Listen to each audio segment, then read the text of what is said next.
Selamat datang di channel Iit Wijayanto. Sebelum Anda melihat video ini, jangan lupa tekan tombol subscribe agar Anda mendapat notifikasi video terbaru. Terima kasih.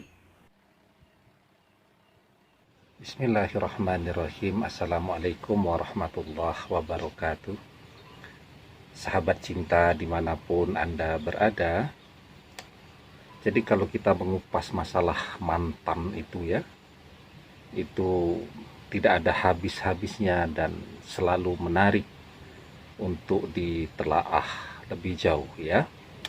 Tentu selalu ada curiosity, rasa ingin tahu, kepo terhadap kehidupan mantan, apa yang dia lakukan sekarang, perkembangan karirnya, dan seterusnya.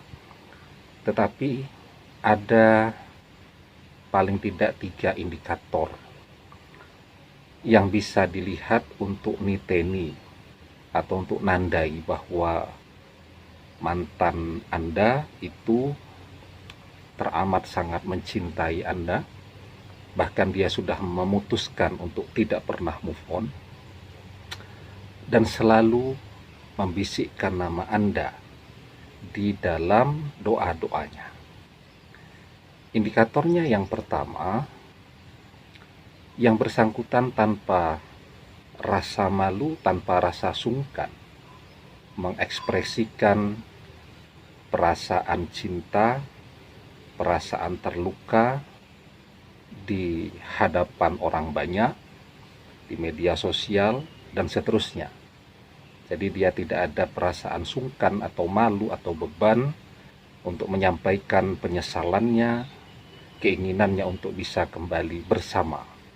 Jadi bisa dilihat ya, pada postingan-postingannya biasanya dia banyak menunjukkan atau mengekspresikan kesedihan-kesedihannya.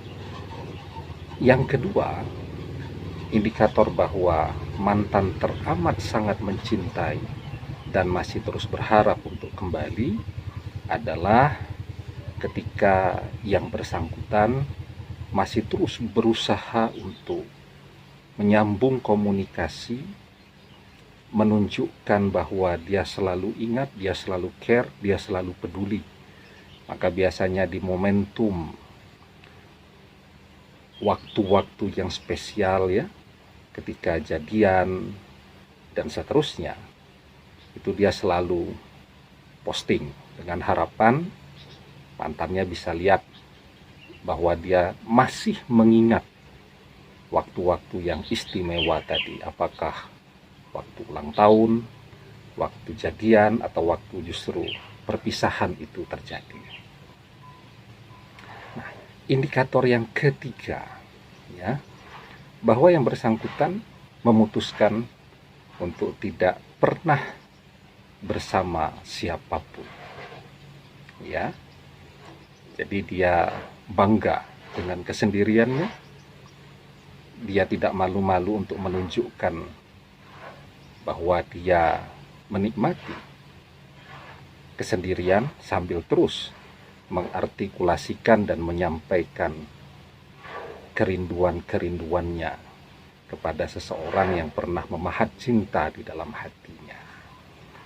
Jadi kalau 3 indikator ini ada, apalagi kalau sampai dia masih terus berusaha menjalankan apa yang pernah dia lakukan, seperti ketika masih bersama-sama dulu, kalau ulang tahun masih nyoba ngirimi hadiah dan seterusnya.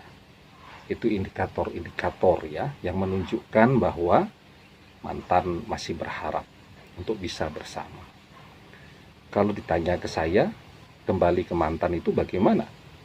Saya pikir tidak ada yang salah, karena biar bagaimanapun kembali kepada mantan itu kan seseorang yang sudah dikenal, seseorang yang sudah pernah berusaha saling memahami. Tentu setiap relasi itu punya resiko untuk gagal dan berhasil. Dengan seseorang yang baru, artinya adaptasi sosok yang baru, mengenali karakter yang baru. Peluang kegagalannya ya tentu lebih besar daripada dengan seseorang yang sudah jauh lebih kita kenali. Nah, ruginya apa kalau menolak untuk kembali kepada mantan ini ya? Apalagi bagi mereka yang sudah running dengan pasangannya yang baru. Seorang mantan itu ketika dia betul-betul masih mencintai dengan sepenuh hati, masih berharap untuk terjadinya keajaiban bisa bersatu kembali, maka dia akan terus berdoa. Dia akan terus menyisipkan nama orang yang dia cintai di dalam doa-doanya. Ya, sebuah doa yang dipanjatkan dengan tulus dan ikhlas bisa dikabulkan, juga bisa tidak. Tetapi paling tidak ketika dia berdoa agar dia bisa bersatu lagi dengan orang yang dia cintai, entah sekarang atau sampai kapan saja dia masih sanggup untuk menunggu, maka tentu itu akan berpengaruh juga kepada mantannya yang sudah bersama orang lain. Kenapa?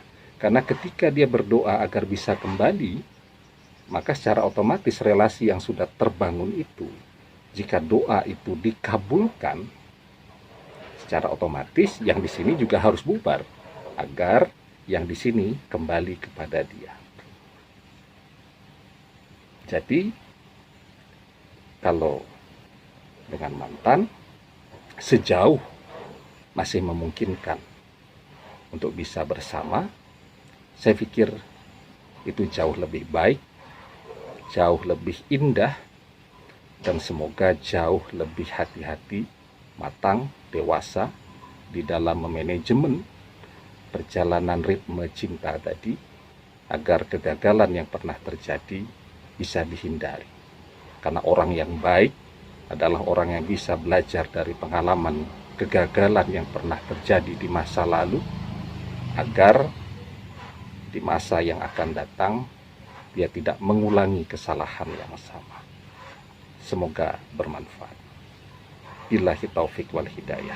Assalamualaikum warahmatullahi wabarakatuh.